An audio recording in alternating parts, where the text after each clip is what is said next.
Tonight on Ctv3 News, suspected arson in Corozal was the vehicle of culture activist Adela Peterson set on fire. And is her family being targeted?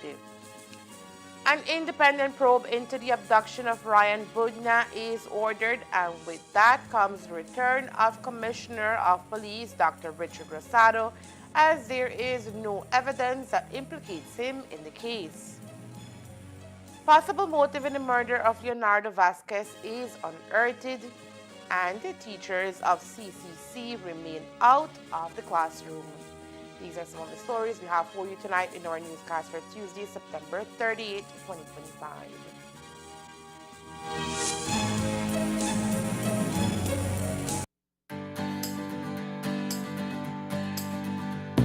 Looking for quality, tasty, and easy to prepare meals? Look no farther. M&M Frozen Foods, proudly distributed by United Distributors Limited, brings you a wide range of delicious frozen delights, perfect for every occasion. From frozen pizzas, quesadillas, garlic bread, jumbo samosa, cocktail samosas, pizza pockets, spring rolls, and hack and noodles, M&M Frozen Foods is fresh, flavorful, and convenient for busy lifestyles. Whether you're planning a quick dinner, hosting a gathering, or stocking up for the week, M&M Frozen Foods has you covered. Available now at leading supermarkets and stores nationwide through United Distributors Limited. M&M Frozen Foods, extensive variety to satisfy every craving.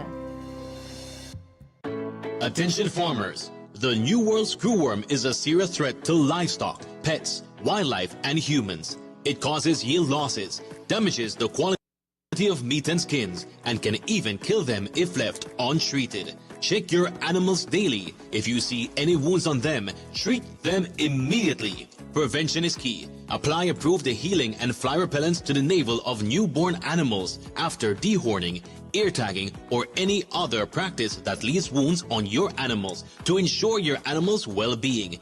If you notice worms in unusual wounds, report them immediately. Call Baja at 824-4872 or text or WhatsApp 670-7003 or call your nearest Ministry of Agriculture office. And don't forget, never transport or receive animals with injuries. Together, we will prevent the spread of this dangerous disease. This message was brought to you by Baja, OIRSA, AICA, USDA, and the Ministry of Agriculture, Food Security, and Enterprise. We are the Public Utilities Commission. Since 1999, we have regulated Belize's electricity, water, and telecommunication sectors, ensuring quality services at reasonable rates for consumers. A lot has changed since our establishment in 1999, and so have we.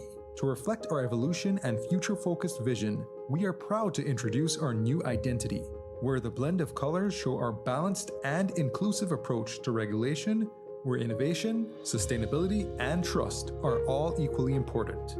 Orange represents the telecommunications sector and symbolizes innovation and connectivity. Green reflects the energy sector, sustainability, and national growth. Blue represents the water sector, highlighting trust, stability, and life-sustaining resources. White symbolizes transparency and accountability, core principles of the PUC. We are the Public Utilities Commission, transitioning to a new look, but our core values remain the same: accountability, excellence, integrity, innovation, and professionalism. Our logo is more than a design. It is our visual commitment to continue to serve the people of Belize with transparency, competence, and professionalism. We are the Public Utilities Commission.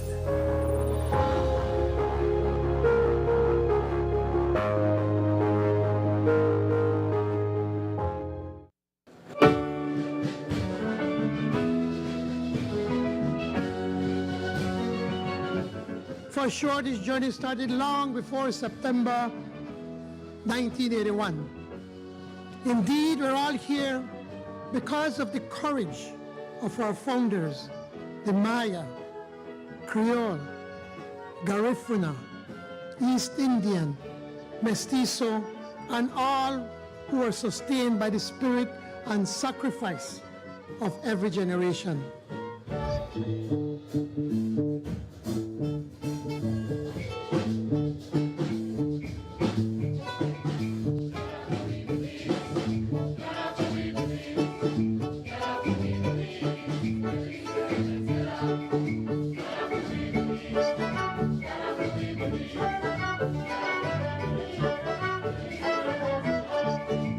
How beautiful it is that on this day, thousands of our citizens will join with friends and loved ones at parades and parties across this country to rejoice in the blessings of this land and people.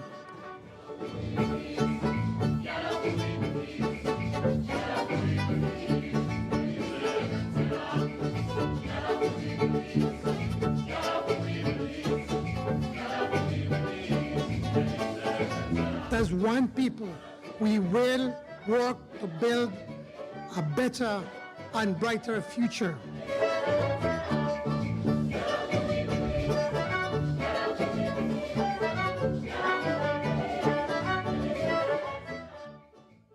At Centaur, we believe that keeping up with technology is just the beginning. What really matters is the care and support we provide every step of the way. Our commitment to exceptional customer service means you never have to wait long for help. You're not just a number, you're part of the family.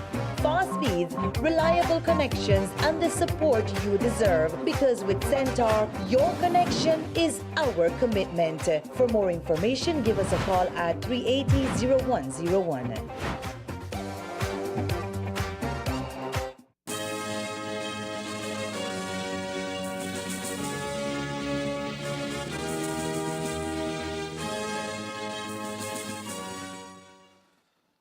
Good evening with your news, also simulcast on Fiesta FM 106.7. I am Joanna Rodriguez.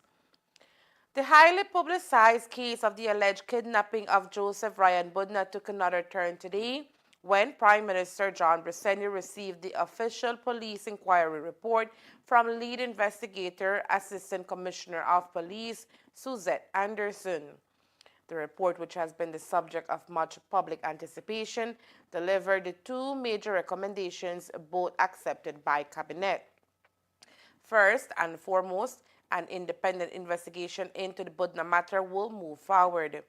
This comes as no surprise, given that calls for such a step have grown louder across the country, with members of the public and civil society insisting that only an impartial probe could restore confidence in the process. To safeguard that independence, the report also recommended that none of the officers who participated in the inquiry be allowed to comment publicly or to the media, particularly since the case may eventually find its way to court.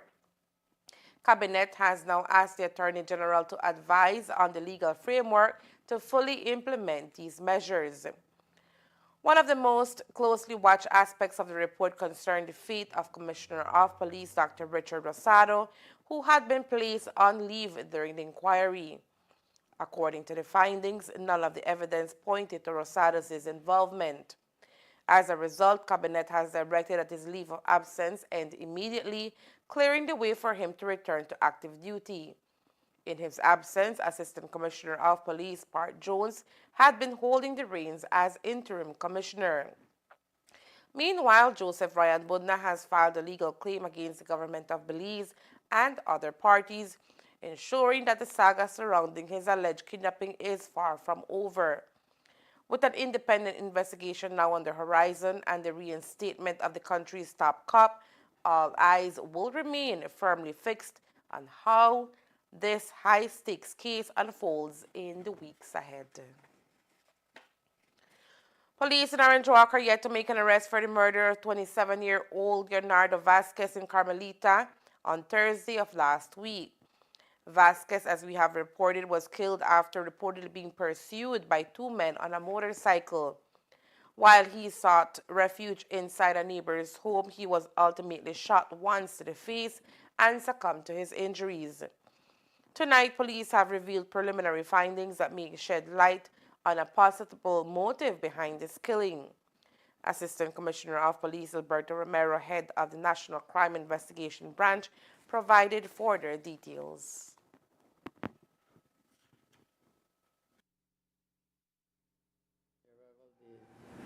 So, on Thursday, police responded to a shooting in Carmelita. Upon arrival, they saw Leonardo Vasquez with gunshot injuries. He was taken for treatment where he succumbed to his injuries. Investigation revealed that he was on a motorcycle along with another male person when two other persons on a motorcycle followed him. He went to a house in the area and a shot was fired at him through a door, which caused an injury to his face. We are seeking two suspects in regards to this murder investigation. Information is that prior to the shot being fired, the person was demanding money from him. Okay. Drugs or personal? We are not sure. The person demanded that he hand over some money that he had. A reward of $500 is being offered for anyone who can provide information leading to the identification and arrest of the individual responsible for damaging a vehicle in the early hours of yesterday morning. The incident occurred between 4 a.m. and 5 a.m. when an unknown person allegedly committed an act of arson or vandalism against a vehicle owned by cultural activist Adela Peterson. According to Peterson, she was asleep at home when she was awakened by a loud bang. When she looked outside, she saw her vehicle on fire, and fire personnel were already at the scene. It was just before 5 a.m., maybe like 4:45, that I heard a big bang in front of my where I reside. And so I got up and I looked through the window, and at that time there was the fire truck in front of the house and also the police officers. And so I came outside to look and I saw smoke. So I came out to the balcony and I saw my car was already on fire. So then I put some clothes on and I came downstairs, and my van was already caught ablaze. And the firefighters, they had to break the hood to out the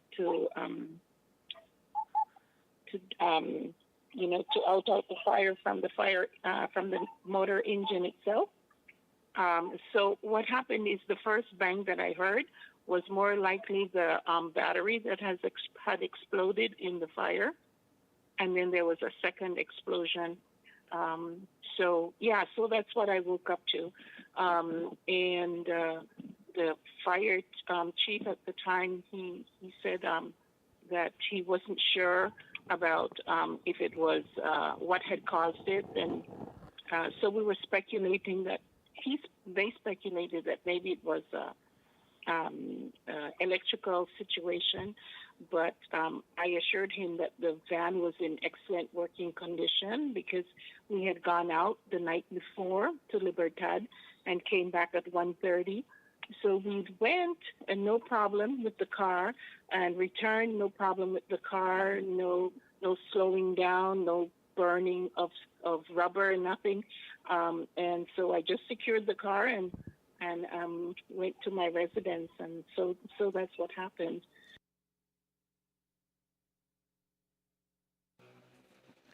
With the vehicle being in excellent working condition, Peterson believes cops have a case of arson on their hands. Have evidence that we found yesterday, evidence that it was arson. So that's what happened. I made a report to the police department, and it's being investigated to see if we can find out who the culprit is that started this devastating situation. We have 2 cameras, but we didn't get enough anything on the cameras. One camera across the neighbor only picks up, it's on sensor mode, so only when there's action does it show anything. Like it showed one vehicle going at a certain time, but that was all it showed. And The other camera, it doesn't have a full angle of where the car was positioned. And also there's a bunch of hedges there, and it's pretty dark during the nighttime, and the camera was not able to pick up anything in that area. While she has no enemies, Peterson believes her family is being targeted as 8 days ago her daughter's vehicle was tampered with. So I don't have any animosity, any arguments with anyone. So that is what's really baffling about this situation. Could it be maybe mistaken intention? All the same, it occurred. But to say that I have a row with anybody, it's zero. Right. There's one bizarre coincidence that is affiliated with this is that 8 days before, which would have been Sunday, the previous Sunday, my daughter's car was also vandalized with the same intent. Someone had tried to, they actually doused the car, the inside, with gasoline and put it on fire. But the person that is in charge of the car was present, and they put the fire out immediately. So the damage is minor, but this occurred 8 days to the day. So we don't know what's happening there, but it's a bizarre coincidence.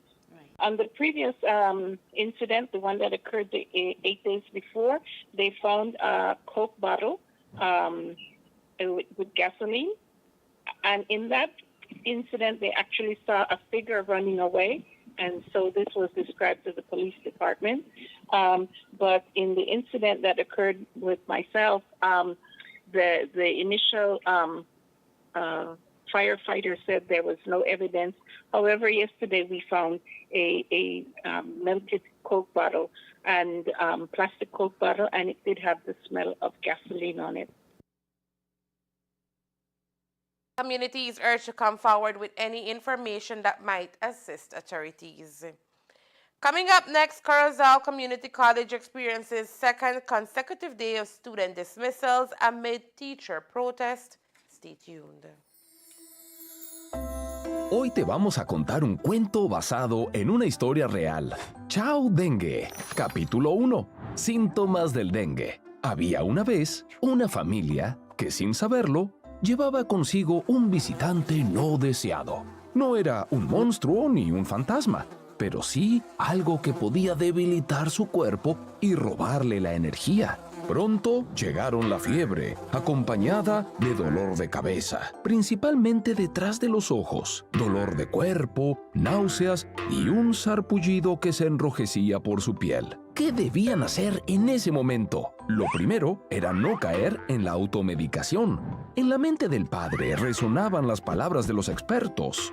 La clave está en buscar ayuda temprana. Así que, sin dudarlo, se dirigió a la unidad de salud más cercana, donde le brindaron la atención necesaria. Pero la historia no termina ahí. Si alguien en su familia también enfrentaba la misma situación, era enviado a su hogar con una lista de recomendaciones para ser cuidado allí. El reposo se convertía en su mejor escudo y la hidratación en su arma más poderosa. Abundante líquido y, sobre todo, sales de rehidratación oral serían sus aliados en la recuperación.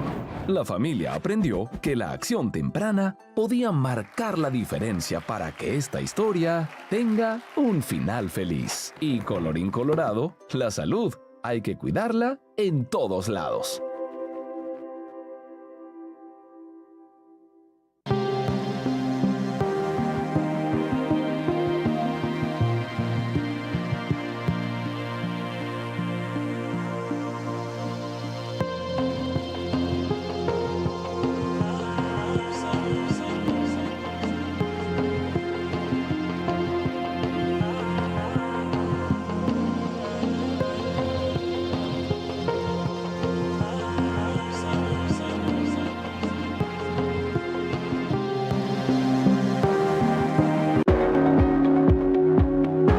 The new designs for Belize's new banknotes have been revealed.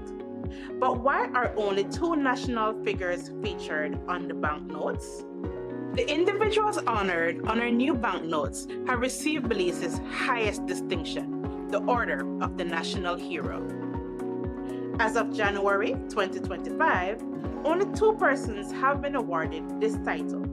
The Right Honorable George Cadle Price, regarded as the father of the nation, who was the first Prime Minister of Belize and renowned leader in our road to independence, and the Honorable Philip Stanley Wilberforce Golson, one of the longest-serving members of the House of Representatives, known for his unwavering stance on protecting and preserving Belize.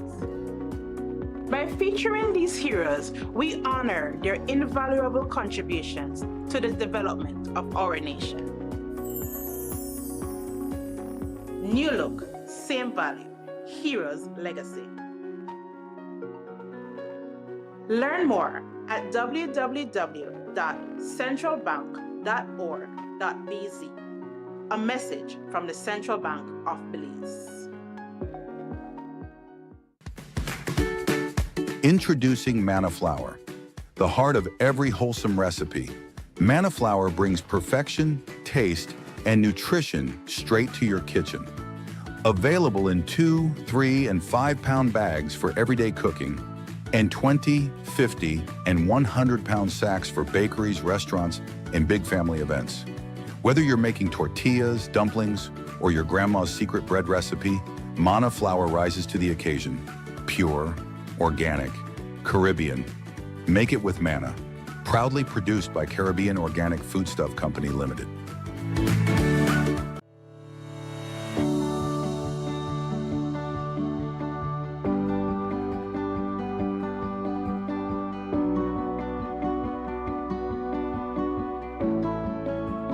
It is a pleasure really for me to join you here today in an important milestone in Belize's journey towards sustainable transportation, where we officially hand over these 3 intercity buses to the management contract that will be the Westline Bus Company.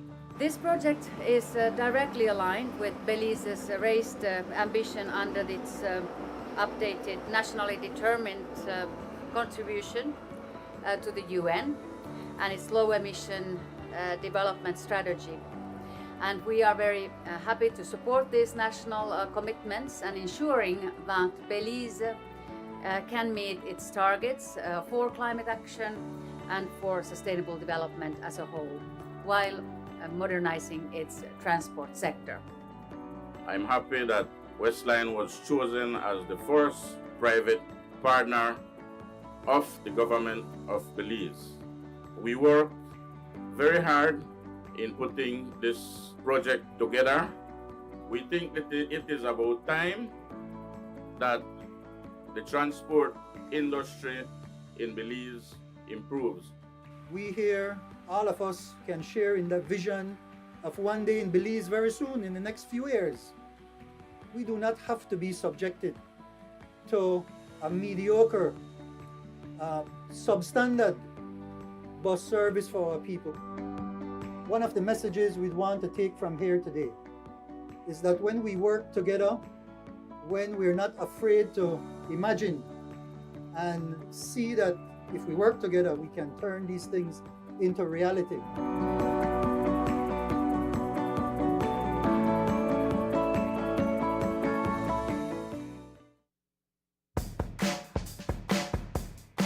Is your internet struggling to reach every corner of your home? Say goodbye to dead zones. Introducing Villo, your ultimate solution for seamless internet coverage. Whether you're streaming, gaming, working from home, or scrolling through social media, Villo delivers a fast, reliable Wi-Fi where you need it most. As a valued Centaur internet customer, you can be one of the first to access Villo free of cost. For more information, call 380-0101.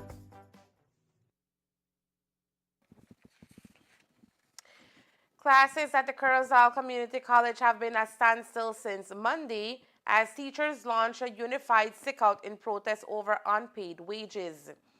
Disruption has left students out of the classroom for 2 days as tensions in the institution have been high. Our news team made attempts to reach the college's administration for an official update but was unsuccessful. However, our news team received a copy of a strongly worded letter issued by the staff which paints a clearer picture of their grievances directed squarely at the institution's finance officer. In the letter dated September 30, 2025, staff accuses the financial officer of unethical behavior and mismanagement, alleging that his refusal or failure to process payments appears deliberate and divisive. Teachers argue that his actions have created a hostile work environment, eroded trust, and directly impacted their financial stability. They cite instances where sensitive information was shared inappropriately via mass emails, which they say undermine confidentiality and inflame tensions in the school. The staff also allege that the finance officer has withheld or delayed payments not only to employees but also to vendors, damaging the institution's credibility and reputation. They describe his behavior as, quote, tyrannical and unprofessional, and say that mocking comments he allegedly made to colleagues only added to their frustration. The teachers' demands include the immediate removal of the finance officer and the commissioning of an independent external audit to restore transparency and accountability. They are also asking for a meeting with the Board of Management to ensure safeguards are put in place to prevent a recurrence of such conduct. Meanwhile, the Ministry of Education has confirmed that it has been monitoring the situation closely to ensure students can return to class. According to sources within the ministry, teachers have been paid their outstanding wages, but despite this fact, we are told that educators have declared they will remain off-site until a meeting with the chair of the board is confirmed, as here are several issues that need to be resolved. For now, students remain caught in the middle of the standoff, waiting to see when normalcy will return to their classrooms. We will continue to follow this developing story and provide updates as they become available. As mentioned, for the second consecutive day, students at Corozal Community College were sent home prematurely as classes could not proceed as planned. The ongoing disruptions are linked to escalating protests by the teaching staff over a number of issues, including salary payments for the month of September. Over the weekend, teachers reported the matter to the Belize National Teachers Union, which endorsed their protest. In a Facebook post on Monday, President of the BNTU, Nadia Callis, made it known that the organization was aware of the unpaid salaries. We have received reports of some of you not being paid, and we need to know how many of you are not being paid. So through this medium, I'm encouraging you to touch base with your branch executives. They will provide us with your name, your school, and management. Those are the three things that we need. I'm also aware of the fact that it's not a large group, because from June, both the BNTU and the ministry have been working hand in hand to ensure that what happened in 2024 and what happened in 2023, as it pertains to so many teachers not being paid in September, we were able to reduce those numbers significantly. What I can tell you though, because we've been working closely together, is the fact that the late submissions from management and some school admin contributed to some of you not being paid. Another thing has to do with the fact that there's a glitch on the end of MOE. For those of you whose license expired in July or ending of June, the system will have you up to the ending of June, because they have not been ensuring that they take into account the rule that says if you work the 10 months in the year, you're entitled to your your July and August salary. That has contributed to that. So we are working on that. We're working on that to ensure that those of you who did not get your vacation salary, that you get it. The other thing that we are working on to make certain that your salary is up to par is to ensure that you have contact with the Ministry of Education through the links that we have right now. We need to make sure that by the time you get your adjustment, you're at the correct pay point. But if you don't come forward, we can't assist with that. But I want you to know that we're aware of the problem and we're working on it. Starting Wednesday, October 1st, 2025, citizens of Barbados, Belize, Dominica, and St. Vincent and the Grenadines will enjoy full free movement among the four countries, marking a historic milestone in the ongoing regional integration process under CARICOM. The new arrangement allows nationals from participating member states to live, work, and access services indefinitely in each other's countries and without the need for additional permits or visas. Upon arrival, citizens will be granted an indefinite stay, either through a stamp or a digital record, and registration systems have been established to ensure that they can access essential services such as education and health care. This registration process also enables national agencies to plan for any increased demand. Speaking on the significance of this initiative, Tricia Gideon, CSME Focal Point and Deputy Director General for Foreign Trade, described it as a landmark step in regional integration. She explained that while CARICOM nationals have previously enjoyed some degree of free movement, the new system removes time limits on stay and strengthens access to essential services. Well, let's start in 1974 when Belize joined. And when Belize joined, the idea was for us to become one at all levels, in all aspects, right? What is happening in 2025 is that we're trying to bring together people, which was one of those aspects. In 2006, the revised treaty, we made a deeper commitment saying, we need to go deeper to make this community stronger. And so there came about the CSME and the 5 regimes or areas that we will be looking to integrate further, people, goods, capital, business, services. So that integration has always been on the table, we're always have that goal in mind, and that we will reach the end of becoming one, right? So that's what's been always on the table with CSME. So right now, as you know, every CARICOM national has an automatic 6-month stay. So that is a mini free movement, if you wish to say.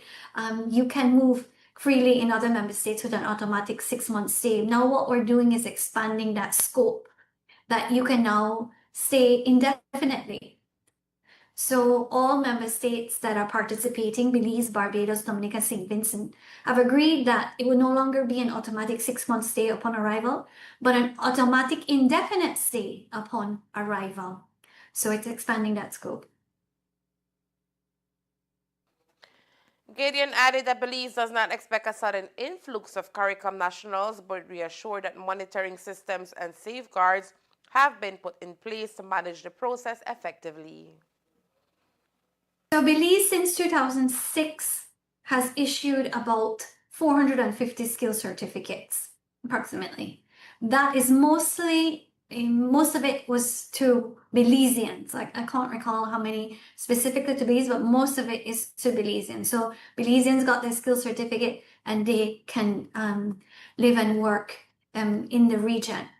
Now, how many Belizeans are living in the region? We're not sure, but we estimate based on a verification process that's done, that we think it's about 100 more or less under the skills regime. Now, people may be living there under different regimes, but under the skills regime, more or less, we feel it's 100. In terms of CARICOM nationals living here, it's no more than 400. It's a little under 400 persons from CARICOM member states living here, and that's because that includes the skills regime and the work permit regime. And the work permit regime, it's very small, less than about 50 people under that work permit regime. So it's mostly the skills persons coming to live and work in Belize from CARICOM. Okay. Security and health safeguards form a part of the rollout. Oversight mechanisms are in place to ensure that individuals who may pose a threat to national security, public health, or who might become a public charge are denied entry or subject to removal.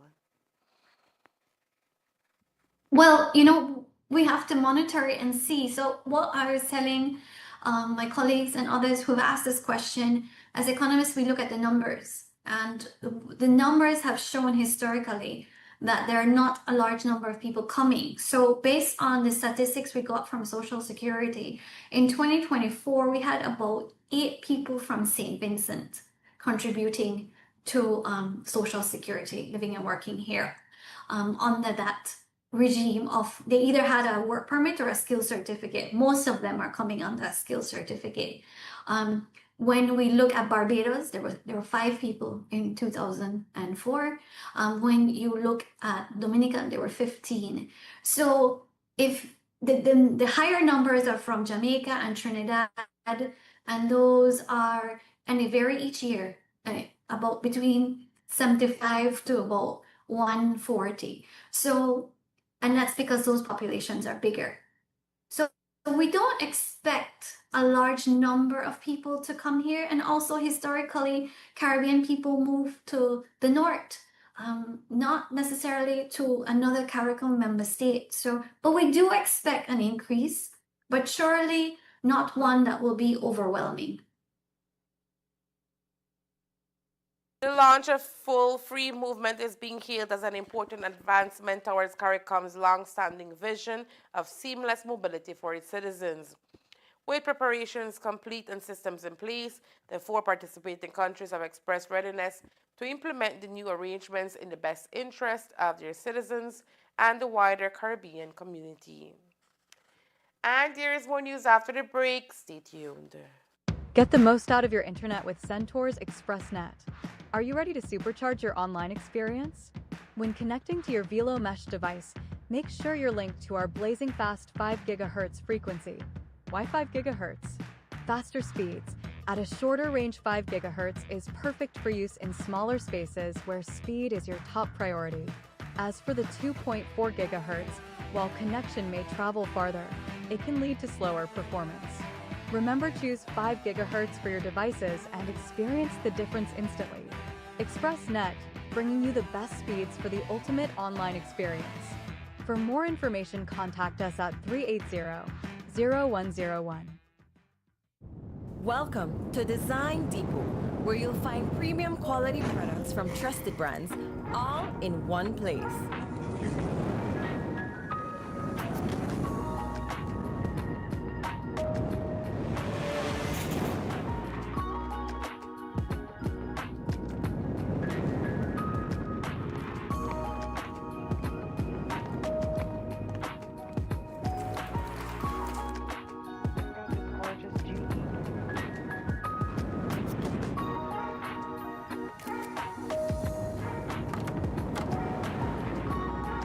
Visit us today for quality products, expert service, and the brands you trust.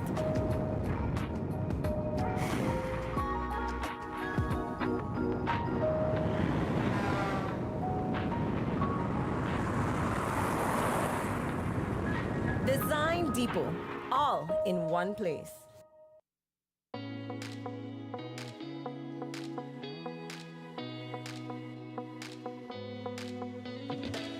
Oh man, one more stroll and my data is done.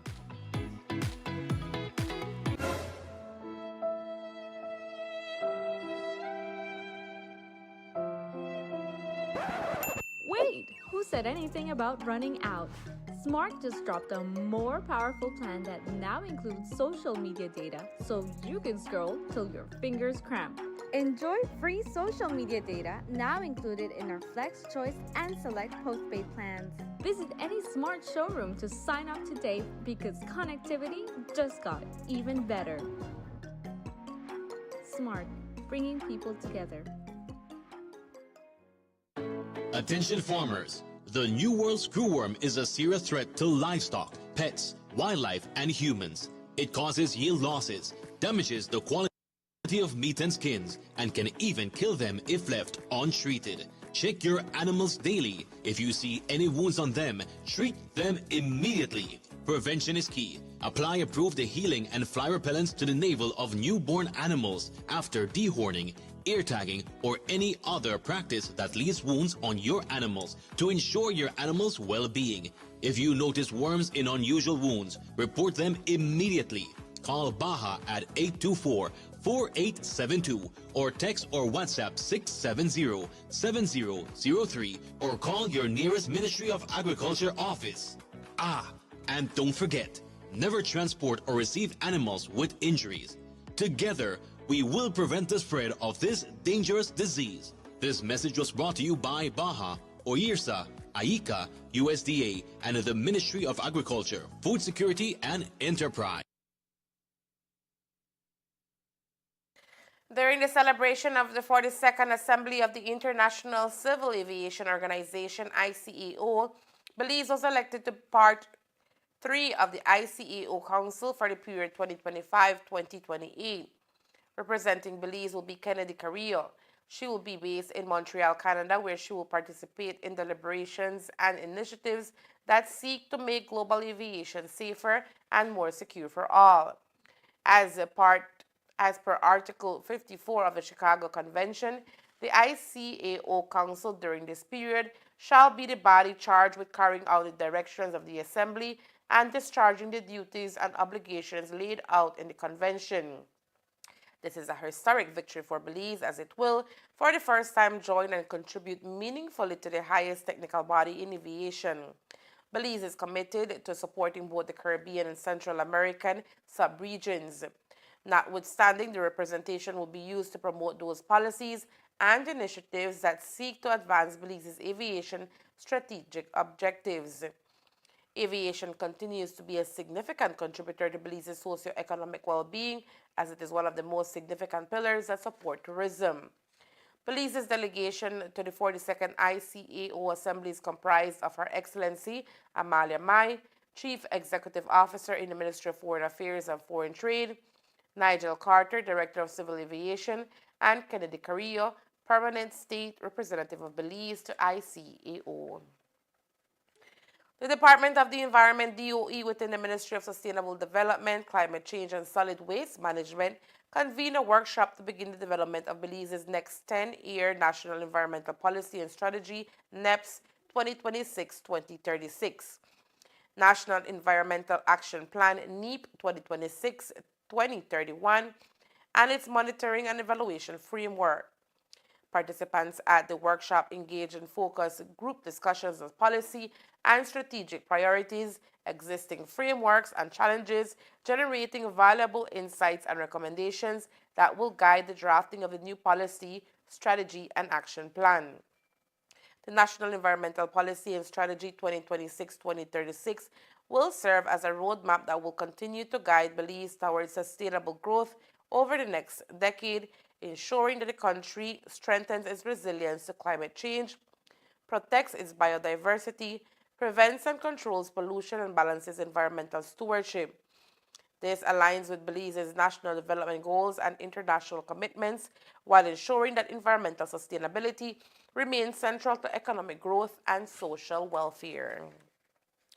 And that's the news. We invite you to join us for another newscast on Wednesday, October 1st, here on Ctv3 and Fiesta FM 106.7. Remember that to read a text version of the news, you can visit our website at ctv3belizenews.com. You can also log on to our Facebook page for current stories at facebook.com/ctv3belizenews or our YouTube channel at Ctv3 News BZ.